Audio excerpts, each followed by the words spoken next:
کیا آپ جانتے ہیں رمضان کی ایک رات ایسی بھی ہے جس کی عبادت 83 سال سے بھی زیادہ عبادت سے بہتر ہے۔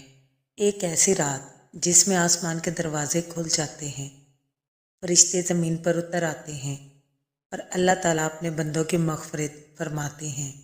مگر افسوس، بہت سے ایسے لوگ اس عظیم رات کو غفلت میں گزار دیتے ہیں۔ یہ ہے لیلۃ القدر، شب قدر۔ آج کی اس ویڈیو میں ہم جانیں گے شب قدر کیا ہے، یہ اتنی عظیم کیوں ہے اور اس رات ہمیں کیا کرنا چاہیے۔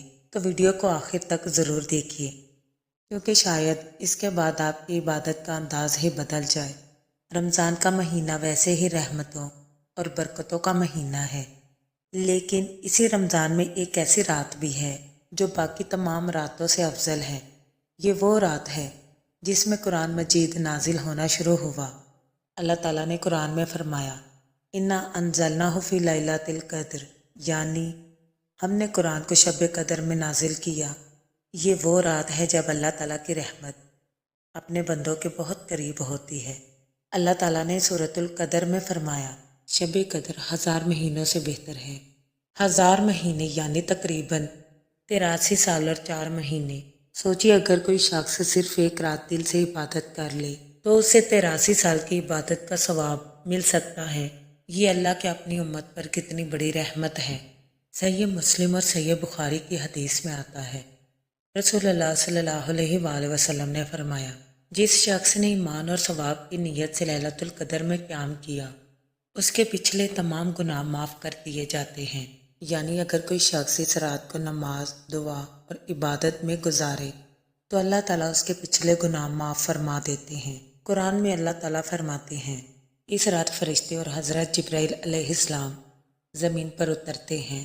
اس رات زمین پر فرشتوں کی تعداد بہت زیادہ ہوتی ہے۔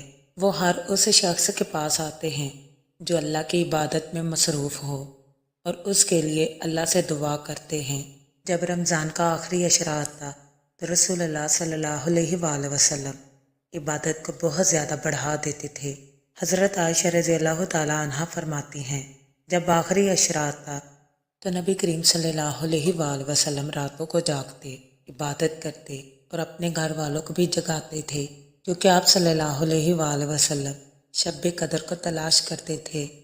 نبی کریم صلی اللہ علیہ وآلہ وسلم نے فرمایا، شب قدر کو رمضان کے آخری عشرے کی طاق راتوں میں تلاش کرو، یعنی 21، 23، 25، 27 اور 29 رمضان کی رات۔ اس لیے مسلمان ان راتوں میں زیادہ عبادت کرتے ہیں۔